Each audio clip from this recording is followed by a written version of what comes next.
ఆలయం యొక్క ద్వార లక్షణాన్ని ఏ ఆలయానికైనా సరే మనం గర్భగృహాన్ని సందర్శించాలంటే గర్భగృహానికి ఒక ద్వారం ఉంటుంది.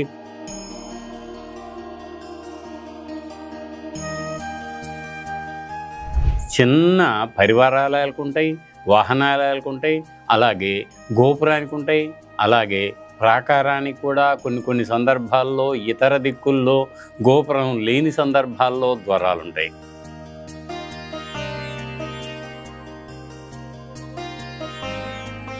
ప్రధాన ఆలయానికి కాదు, దాని తర్వాత గోపురానికి కూడా అలాగే మధ్యలో ఉండాలి, మండపానికి కూడా మధ్యలో ఉండాలి అని శిల్పశాస్త్రాలు పేర్కొన్నాయి.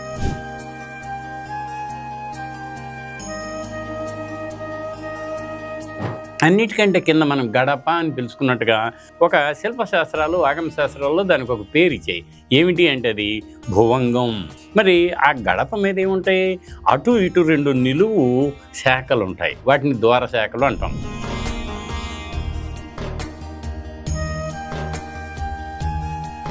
భువంగాన్ని యాక్చువల్గా మధ్యలో ఒక పద్మం ఉంటుంది. మనం దాటి వెళ్తామే, ఆ మధ్యలో ఒక పద్మం ఉంటుంది. అటు ఇటు రెండు వైపులా రెండు శాఖలు ఉంటాయి కదా, ఆ శాఖలను ఏమంటారు? యోగ స్తంభం, భోగ స్తంభం అంటారు వాటిని.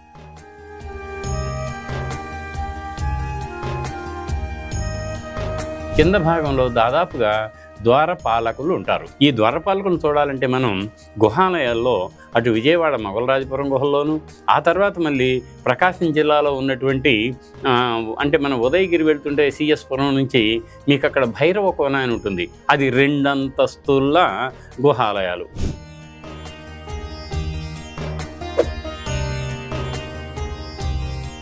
రామప్ప దేవాలయ ద్వారశాఖలను చూడండి ఎలా ఉంటాయో. అక్కడ స్థానికంగా ఉండే యువతులు మాత్రమే ద్వారపాలికలుగా ఉన్నారు.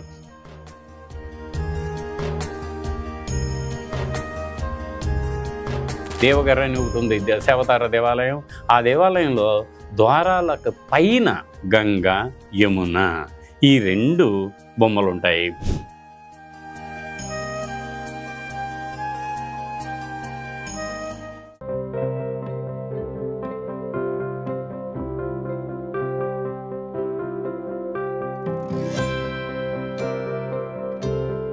టీవీ ప్రేక్షకులకు నమస్కారం. గుడి గోపురం శీర్షికన ఈరోజు మనం ఆలయం యొక్క ద్వార లక్షణాన్ని గురించి చెప్పుకుందాం. ఆలయంలో ఏ ఆలయానికైనా సరే మనం గర్భగృహాన్ని సందర్శించాలంటే గర్భగృహానికి ఒక ద్వారం ఉంటుంది. అలాగే దాని ముందు ఉన్నటువంటి ఒక చిన్న అర, దాన్ని అర్ధమండపం అంటాం, దానికి కూడా ద్వారం ఉంటుంది. అంతకుముందు ఉండేటువంటి మహామండపం అంటాం, మహామండపానికి ఎదురుగా ఒక ద్వారం ఉంటుంది. కొన్ని సందర్భాల్లో అటు కుడి ఎడం వైపులు కూడా ద్వారాలు ఉంటాయి. దానికంటే ముందుకెళ్తే మళ్ళీ ఇతర రకాలైన మండపాలు ఉంటాయి. వాటికి కూడా కొన్ని సందర్భాల్లో ఆ మండపాలు మామూలుగా ఓపెన్గా ఉంటాయి. మరికొన్ని సందర్భాల్లో పొడవైన గోడలతో కట్టినటువంటి మండపాలు కూడా ఉంటాయి. వాటికి కూడా ద్వారాలు ఉంటాయి. అయితే ఈ ద్వారాన్ని ఎక్కడ పెట్టచ్చు? కేవలం ద్వారాలు ఆలయాలకైనా కాదు, చిన్న పరివారాలయాలకు ఉంటాయి, వాహనాలయాలకు ఉంటాయి, అలాగే గోపురానికి ఉంటాయి, అలాగే ప్రాకారానికి కూడా కొన్ని సందర్భాల్లో ఇతర దిక్కుల్లో గోపురం లేని సందర్భాల్లో ద్వారాలు ఉంటాయి. ఇలా మనం ద్వారాల గురించి ఉంటాయి ఇక్కడ, దాని యొక్క స్థానం అని చెప్పుకున్నాం కదా.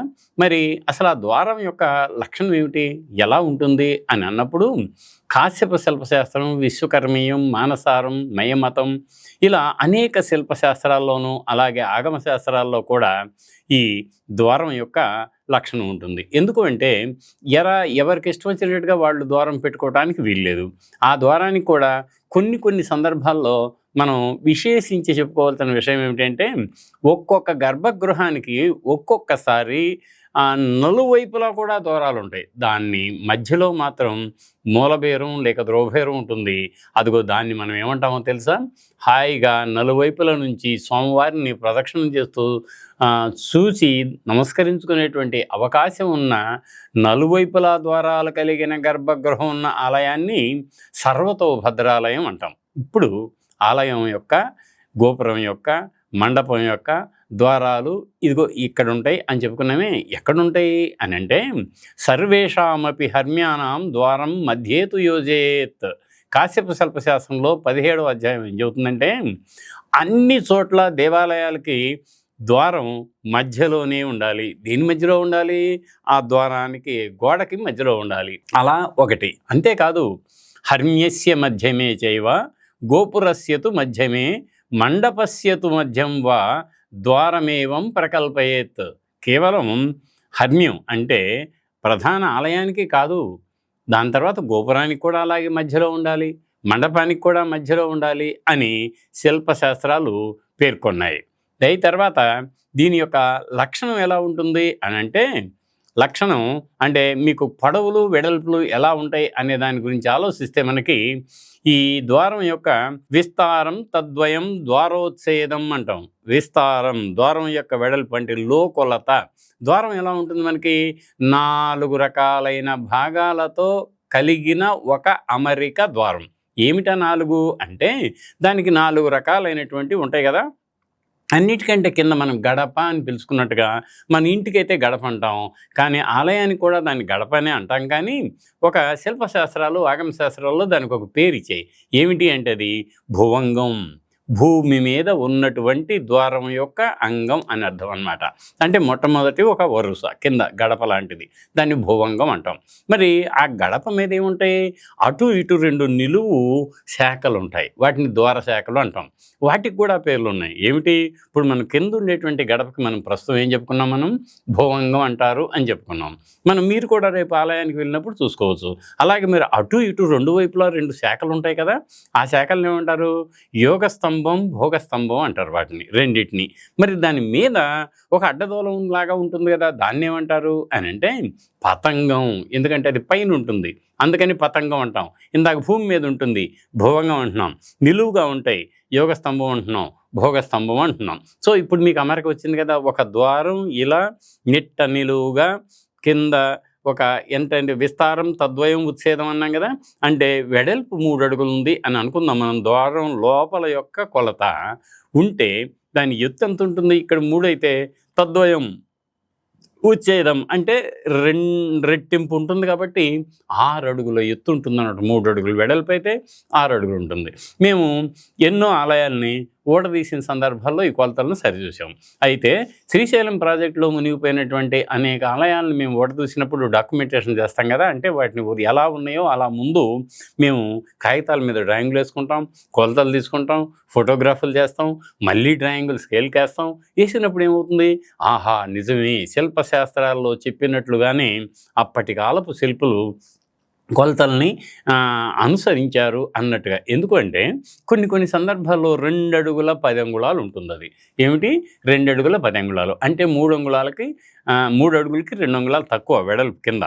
మళ్ళీ పైకి పోతే ఎంత ఉండాలి లెక్క అయితే 2 10 × 2 అన్నప్పుడు మనకి 4 అంగుళాలు 6 అడుగుల కంటే తగ్గాలి. 5 అడుగుల 8 అంగుళాలు ఇన్ని చూసాము. కొన్ని సందర్భాల్లో 3 అడుగుల 1 అంగుళం, 3 అడుగుల 3 అంగుళాలు కింద కనుక విస్తారం ఉంటే దానికి రెట్టింపుగా 6 అడుగుల 2 అంగుళాలు, 6 అడుగుల 6 అంగుళాలు ఇలా ఉంటున్నాయి. ఇవి ద్వారం యొక్క కొన్ని సందర్భాల్లో ద్వారాలు ఇలా కాకుండా మరింత అంటే కింద విస్తారానికి తద్వయం ఉచ్ఛేదంగా లేకుండా కొంత తక్కువ ప్రమాణంలో కూడా ఉన్నటువంటి ఆలయాలు ఉన్నాయి. వాటి గురించి మనం ప్రత్యేకంగా చెప్పుకుందాం.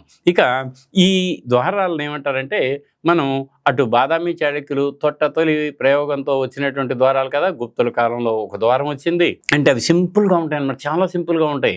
ఆ ద్వారాలకు ఆ రోజుల్లో ఏం చేశారు తెలుసా, అలంకరిస్తారు. ఎలా అలంకరిస్తారు అంటే, గడప మనం అనుకున్న భువంగాన్ని యాక్చువల్గా మధ్యలో ఒక పద్మం ఉంటుంది. మనం దాటి వెళ్తామే, ఆ మధ్యలో ఒక పద్మం ఉంటుంది. ఎదురుగా చూస్తే దాన్ని కూడా కొన్ని వర్గాలతో తీర్చిదిద్దుతారు. దాన్ని విన్యాసంతో ముందుకి వెనక్కి వచ్చినట్లుగా హాయిగా అందంగా ఉండేట్టుగా తీర్చిదిద్దుతారు. వాటిపై పద్మాలు అలాంటి డిజైన్లు కూడా ఉంటాయి. ఇక నిలువుగా ఉండేటువంటి యోగస్తంభ భోగస్తంభాల సంగతి ఏమిటి మరి, అవి కూడా అలంకరించబడి ఉంటాయి. ఎందుకో చెప్పమంటారా, ఆ దేవాలయానికి వెళ్ళేదే పవిత్రంగా మనం ఆత్మను లయం చేసుకోవటానికి ఆలయంలోకి వెళ్తే అన్నిటినీ మర్చిపోయి ఆనందంగా భగవంతుడి మీదే దృష్టిని పెట్టడానికి, భగవంతుడి మీద దృష్టి పెట్టేటప్పుడు కొంత సౌందర్య శాస్త్రపు అనుభవాన్ని కూడా మనం పొందుతాం. అదేమిటి అంటే అటు యోగ స్తంభం మీద, భోగ స్తంభం మీద డిజైన్లు ఉంటాయి. ఎలా ఉంటాయి అంటే మనం ఇటు అంటే ద్వారం నుంచి ఇటువైపు కానీ మనం చూస్తే ఎలా ఉంటుంది? అది సన్నగా నిలువున ఒక పట్టిక మీద హాయిగా ఒక లతల్లాంటి డిజైను, దాని తర్వాత లోపలికి మళ్ళీ బయటికి మరో పట్టిక, మళ్ళీ లోపలికి మళ్ళీ బయటికి మరొకటి పట్టిక, దాని తర్వాత మధ్యలో ఒక స్తంభానికి మళ్ళీ లోపలికి మళ్ళీ బయట, చివర ఒక స్తంభం, ఇలా అమరి ఉంటాయి కదా. వీటన్నిటిని నిలువుగా వాటిని ఏమంటాం మనం? ద్వారం పంచశాఖలని, అంటే ఈ స్తంభాలు పంచశాఖ, 5 రకాల నిలువుగా అమర్చిన పట్టికలు కలిగినటువంటిది. అట్లాగే త్రిశాఖ, సప్తశాఖ, ఇలా ఒక్కొక్క ఆలయంలో ఉన్న వనరులను బట్టి అవి అమరి ఉంటాయి, వాటికి డిజైన్లు ఉంటాయి. వాటిల్లో స్తంభం మామూలుగానే స్తంభంలాగా ఉన్న స్తంభానికి ఈ వైపున పద్మం, మళ్ళీ ఆ వైపున యాళి అనేటువంటి ఒక జంతువు కింద నుంచి పై వరకు రకరకాల విన్యాసాలతో పక్కకు చూస్తూ ఎదురు చూస్తూ ఎంతో హాయిగా చేర్చి ఉంటారన్నమాట. మళ్ళీ మనం ఈ రెండింటిని ఇలా చేశారు కదా. మరి కింద భాగంలో ఏముంటుంది అని అంటే, కింద భాగంలో దాదాపుగా ద్వారపాలకులు ఉంటారు. ద్వారపాలకులు ఎవరు? శివునికి ఉండే ద్వారపాలకులు శివుడికి.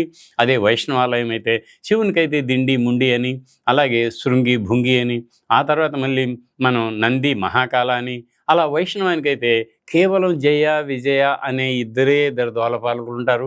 వాళ్ళకి సంబంధించిన ఇతివృత్తం కూడా మనకు తెలిసిందే. అది కింద ఉంటుంది. దాంతోపాటు ఇంకెవరు ఉంటారు? వింజామరులు వీస్తున్న పరిచారికలు కూడా ఉంటారు కొన్ని సందర్భాల్లో. ఇక మనం ఇప్పుడు ప్రస్తుతం ఏం చెప్పుకున్నాం?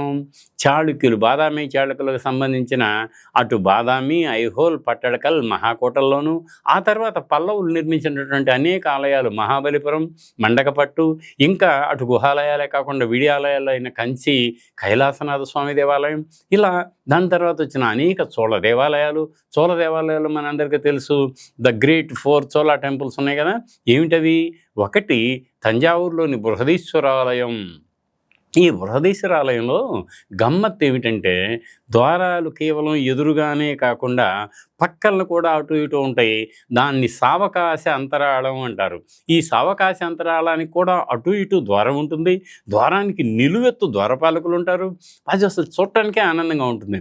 ఈ ద్వారపాలకులను చూడాలంటే మనం గుహాలయాల్లో అటు విజయవాడ మొగలరాజపురం గుహల్లోనూ, ఆ తర్వాత మళ్ళీ ప్రకాశం జిల్లాలో ఉన్నటువంటి అంటే మనం ఉదయగిరి వెళ్తుంటే సిఎస్పురం నుంచి మీకు అక్కడ భైరవ కోన అని ఉంటుంది. అది 2 అంతస్తుల గుహాలయాలు. వాటిల్లో ఉన్నటువంటి ద్వారపాలకులకు కూరలు ఉంటాయి, అలాగే తలపైన కొమ్ములు ఉంటాయి. ఇది విలక్షణంగా ఉంటుంది, మానవాకారమే. అంటే ఆ ద్వారపాలకుల్ని ఆ కాలంలో అలా చేశారన్నమాట. ఇప్పుడు మనం ద్వారపాలకులు కేవలం కింది భాగంలోనే కాకుండా నిలువెత్తుగా ఉన్నటువంటి వాటిని మనం నేను చెప్పినటువంటి విజయవాడ, మళ్ళీ మన భైరవకోన, ఇంకా తంజావూరు బృహదీశ్వరాలయంలో అటు ఇటు పక్కలనున్న ద్వారాలకు నిలువెత్తు ద్వారపాలకులు ఉంటారు. వాటిని చూసి మనం ఆనందించాలి. ఈ ద్వారపాలకులు గోపురానికి పై వరకు ఉండే, ఒక్కొక్కసారి అన్ని అంతస్తుల్లోనూ అటు ఇటు ద్వారపాలకులు ఉంటారు. అది ద్వారపాలకుల అమరిక. ఇంకా ద్వారపాలకుల కింద మనం అటు పరిచారకులు ఉండాలంటున్నాం. కొన్ని సందర్భాల్లో కళ్యాణి చాళుక్యుల కాలానికి వచ్చేటప్పటికి పూర్ణ కుంభాలు కూడా ఉంటాయి. రాష్ట్రకూట్ల ద్వారపాలకులు కూడా మనం చెప్పినట్టుగా నిలువెత్తు రాష్ట్రకూట ద్వారపాలకులు కూడా ఉన్నారు. అయితే కళ్యాణి చాళుక్యుల కాలం వచ్చేటప్పటికి, ఇంకా అట్లాగే తూర్పు చాళుక్యుల కాలంలో కానీ, మళ్ళీ తూర్పు గాంగులు కానివ్వండి, ఏ రాజవంశాలు నేనేదో చెప్పలేదని మీరు అనుకోవద్దు, కానీ ఒక్కొక్క రాజవంశం, పాండ్యులు విజయనగర సౌత్ ఇండియాలో అయితే, మళ్ళీ అటు ఉత్తరాన మధ్య భారతంలో ఉన్నటువంటి ఖజురహో దేవాలయం, ఇంకా ఉత్తరం పోతే మారు గుర్జర లేక మేరు గుర్జర అని పిలువబడుతున్న అటు గుర్జర ప్రాంతం, అంటే గుజరాత్ ప్రాంతంలో, రాజస్థాన్ ప్రాంతంలో రూపుదిద్దుకున్న అత్యంత సుందరతరమైన ఈ ద్వారాలు మరో చోట భారతదేశంలో ఎక్కడా చూడలేము. అంత అందంగా శిల్పుల హస్తకళాలాగవానికి అద్దం పడుతున్నాయా అన్నట్లుగా ఉంటాయి. ఇప్పటికి కేవలం చూసి ఆనందించడమే కానీ కనీసం ఐ కాపీ తీసుకుందామన్నా కుదరదు. ఎక్కడ దాకా ఎందుకు, మీరు చాళుక్యన్ ఆర్కిటెక్చర్ అని అలెగ్జాండర్ రే అనే ఒక ఆయన అద్భుతమైన బుక్ తీసుకొచ్చారు, హెన్రీ కజిన్స్ కూడా. ఆ పుస్తకాన్ని మీరు చూస్తే అసలు ముఖ చిత్రంలోనే ఆ ద్వారం అత్యంత సుందరతరంగా తీర్చిదిద్దిన ద్వారమే దాని ముఖ చిత్రం. చూసారా ఎలా ఉందో. ఇంకా హొయసలులు వారు భారతదేశంలోనే కాదు, ఈవెన్ విశ్వకర్మను కూడా పోటీకి రమ్మని పిలిచారా అన్నంత హస్తకళా కౌశలాన్ని ప్రదర్శించి వాళ్ళ ద్వారాలను తీర్చిదిద్దారు. ఎక్కడ దాకా వద్దు, మళ్ళీ మన 2 తెలుగు రాష్ట్రాల్లోనూ ఒకే ఒక యునెస్కో హెరిటేజ్ గుర్తింపు పొందిన రామప్ప దేవాలయ ద్వారశాఖలను చూడండి ఎలా ఉంటాయో. అక్కడ స్థానికంగా ఉండే యువతులు మాత్రమే ద్వారపాలికలుగా ఉన్నారు. ఆశ్చర్యం కలిగిస్తుంది మనకి. అటు మహామండపంలో రంగమండపం అంటాం, ఈ వైపు ఆ వైపు ఎదురు 3 వైపుల నుంచి కూడా ప్రవేశ నిర్గమనాలకు అవకాశం కల్పిస్తున్న ఈ ద్వారాలు కొన్ని సందర్భాల్లో చట్రాలు లేక ద్వార శాఖలు లేని ఓపెన్గా ప్రవేశ మార్గాలుగా ఉన్నాయి. వాటికి కూడా అటు ఇటు సుందరాంగులు లేక దాన్ని ఏమంటామంటే మనం ఒక సాలభంజికలు అంటే ఒక చెట్టు కొమ్మను అలా పట్టుకొని లాగుతున్నట్లుగా ఉంటారు. మరికొంతమంది హాయిగా భిన్న భంగిమల్లో కూడా ఉన్నటువంటి ఈ స్త్రీమూర్తులను చెక్కినటువంటి సందర్భాలు ఉన్నాయి. మనం ఇప్పుడు చెప్పుకోవాల్సిన 2 అంశాలు ఉన్నాయి. ఏవి అంటే, ద్వారాలు గోపురాలకు మామూలుగా ఉండవు, అవి చాలా పెద్దగా ఎత్తైన విశాలంగా ఉంటాయి. మరి ఇంతకుముందేమో మనం కొలతలు అలా మధ్యలో ఉండాలి, ఇది మధ్యలో ఉంటుంది. కానీ ఎక్కడైతే మనం ఇలా ఆయామం అంటాం, మన గోపురాన్ని ముందు నుంచి చూస్తే ఈ గోడ చివరి నుంచి ఈ గోడ చివరి వరకు ఎంత ఉంటుందో దాన్ని 3 భాగాల్లో ఒక భాగం ద్వారం యొక్క వెడల్పు పెట్టుకుంటాం, దానికి తగ్గ ఎత్తు పెడతాం. ఎత్తు పెట్టినప్పుడు మీకు ద్వార శాఖలు దీనికి వరుసనే 1, 2 ఉంటాయి. కానీ ప్రధాన ద్వారానికి మాత్రం ఇక్కడ అక్కడ ఒకటే ఉంటాయి, 2 వైపులా ఉంటాయి అన్నమాట. అవి దానికి పక్కలనే కూడా ఈ ద్వార శాఖల చట్రాలు ఉంటాయి. ఈ ద్వారాల మీద ఏముంటాయి అంటే గంగా యమున శిల్పాలు ఉంటాయి. కొన్ని సందర్భాల్లో యక్షిణీ శిల్పాలు కూడా ఉంటాయి.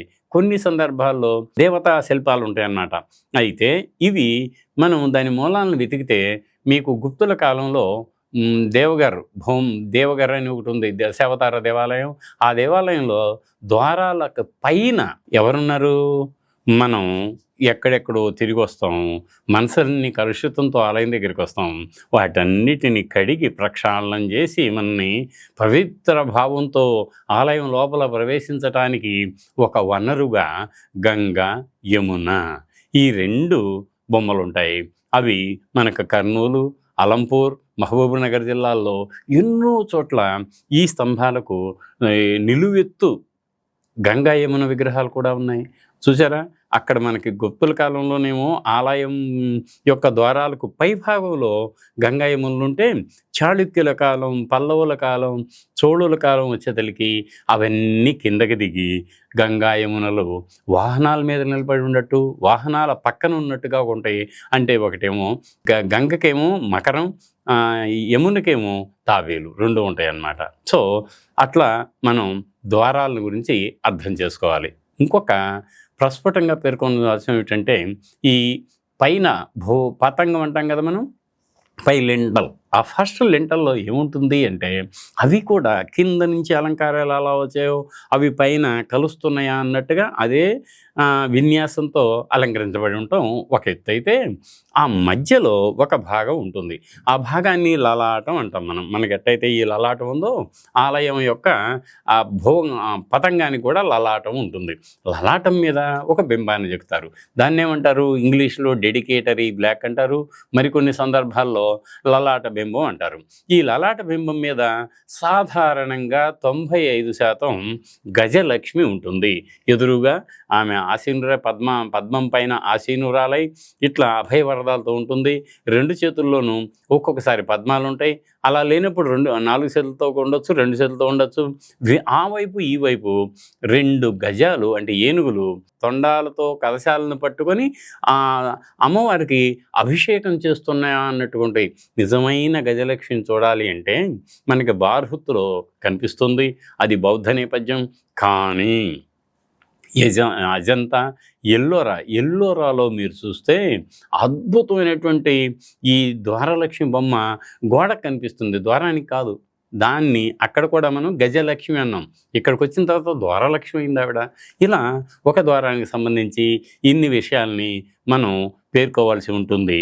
మనం గనక ఈసారి ఆలయానికి ఎక్కడికన్నా వెళ్తే ఖచ్చితంగా ఆలయంలో ప్రవేశం ముందు అక్కడ కొంచెం సేపు మనం ఆగాల్సి ఉంటుంది. ఏదో సందర్భంలో స్వామివారిని దర్శించుకోవడానికి ఆగాల్సి వస్తుంది కదా. దయచేసి మీరు కూడా మనం ఇప్పుడు ద్వారం ముందున్నాం కదా, ఇది అర్ధమండప ద్వారం, ఇది గర్భాలయ ద్వారం. ద్వారాలన్నీ ఇలా ఉంటాయా?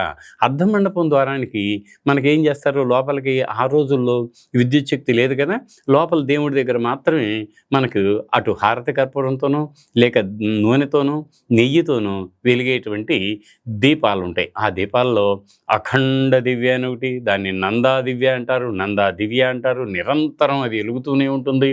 దానికి అనేక దానాలు ఉంటాయి. దాని గురించి ప్రత్యేకంగా మనం మాట్లాడుకుందాం. కానీ నేను ఇప్పుడు చెప్పే విషయం ఏమిటి అంటే, ఇలా మనం వెళ్ళినప్పుడు ఈ అర్ధమండప ద్వారానికి లోపలికి లైట్ రావటానికి, లోపలికి గాలి రావటానికి హాయిగా చక్కగా మనం అంతకుముందు జాలక లక్షణం చెప్పుకున్నాం చూసారా, ఆ జాలకాల్లో ఉన్నట్టుగానే స్వస్తి భద్రం, హస్తినేత్రం, ఇలాంటి గోనేత్రం మొదలైనవి సందులతో కూడిన ద్వారాలని చేస్తారు ఇటు పక్కనే హాయిగా. వాటి మీద అనేక రకాలైనటువంటి నాట్య కత్తెలు, ఇంకా నాట్య భంగిమలను సూచించేటువంటి కరణాలు, అంటే వాటిని మనం 108 నాట్యకరణాలు అంటాం కదా, వాటిని చెక్కుతారు. అటు మీకు హొయసల కాలంలోనూ ఇటు కాకతీయుల కాలంలోనూ వాటిని అద్వితంగా చూడొచ్చు. కొన్ని సందర్భాల్లో పాములు తిరిగి ఒకదానికి ఒకటి అలా పెనవేసుకొని పై వరకు విచిత్రంగా మధ్య మధ్యలో కొన్ని డిజైన్తో చెక్కి ఉంటాయి.